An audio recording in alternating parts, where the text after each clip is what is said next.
Kung hindi pa ganito ang lagayan ng kutsara mo, bakit? 'Di ba? Tingnan mo yan, napakagandang lagayan ng kutsara.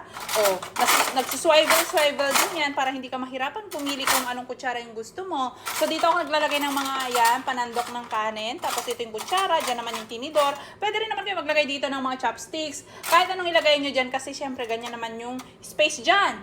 Ganyan lang yung pintuan niya. Magnetic na po yan. At ang maganda pa, hindi mo na kailangan butasan yung wall mo kasi ito, dinidikit lang po ito. Adhesive po yung likod niyan. Ayan. Kung kulay naman yung gusto mong tanungin, dalawang kulay po ang pagpipilian. Merong green, tapos ito po yung beige. Ganyan yung pintuan niyan. Tapos tingnan mo naman, transparent. Nakikita yung loob. Tapos ang maganda pa dito, may drainer yan. 'Di ba? Kung hindi ka pa convinced, ewan ko kung saan ka na lang bibili ng lagayan mo ng kutsara. Yun lamang. Kung gusto mo kabili, nandito sa aking yellow basket. Yun lamang. Bye-bye!